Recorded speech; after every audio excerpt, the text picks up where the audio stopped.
Road కేసులో CM Revanth రెడ్డికి భారీ ఊరట లభించింది. కేసు విచారణను మరో రాష్ట్రానికి బదిలీ చేయడానికి పిటిషన్పై సుప్రీంకోర్టు విచారణను ముగించింది. ఇక విచారణను సీఎం రేవంత్ రెడ్డి ప్రభావితం చేస్తారన్న అపోహ తప్ప మరే ఆధారాలు లేవని, ఈ దశలో జగదీష్ రెడ్డి పిటిషన్ను ఎంటర్టైన్ చేయలేమని సుప్రీం వ్యాఖ్యలు చేసింది.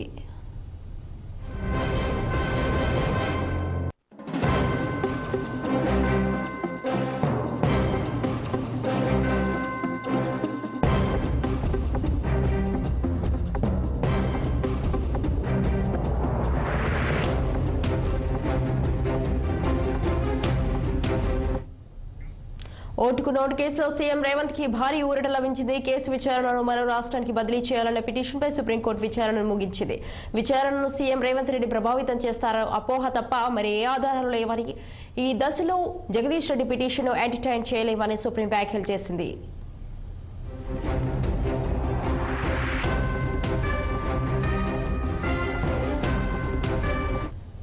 రైట్, ఈ విషయంపై మరింత సమాచారాన్ని మా ప్రతినిధి అశోక్ ఫోన్ లైన్ లో ఉన్నారు. అశోక్, ఓటుకు నోటు కేసులో అయితే సీఎం రేవంత్ రెడ్డికి అయితే భారీ ఊరట కలిగించిందని చెప్పాలి. దీనికి సంబంధించి మీ దగ్గర ఉన్న అప్డేట్స్ ఏంటి?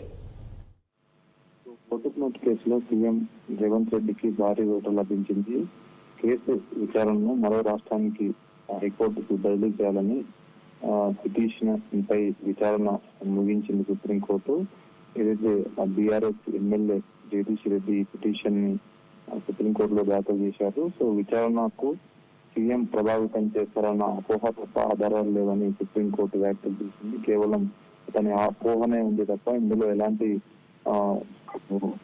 అవి ఆధారాలు లేవంటూ సుప్రీంకోర్టు వ్యాఖ్యలు చేసింది. ఈ దశలో జగదీష్ రెడ్డి పిటిషన్ ఎంటర్టైన్ చేయలేమని సుప్రీంకోర్టు స్పష్టం చేసింది.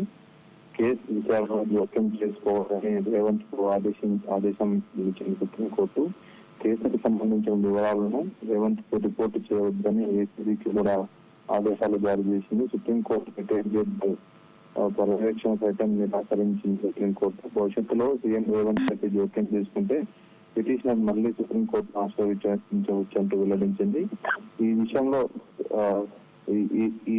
జోక్యం చేసుకునేది లేదంటూ సుప్రీంకోర్టు స్పష్టం చేసింది. ఏదైనా భవిష్యత్తులో రేవంత్ రెడ్డి తన అధికారాన్ని ఉపయోగించుకొని ఏసీబీని కానీ ప్రభావితం చేసి కేసును తారుమారు చేసే అవకాశాలు, ఆధారాలు చేసే ఆధారాలు ఉంటే మాత్రం ఆ సమయంలో కోర్టును ఆశ్రయించవచ్చు అంటూ సుప్రీంకోర్టు పిటిషనర్ జగదీష్ రెడ్డికి స్పష్టం చేసింది. కాబట్టి ఇది ప్రస్తుతం ఇప్పుడు కేసు ఏదైతే నడుస్తుందో ఆ విధంగా నడుస్తే తప్ప వేరే రాష్ట్రానికి బదిలాల్సిన అవసరం లేదంటూ స్పష్టం చేసింది.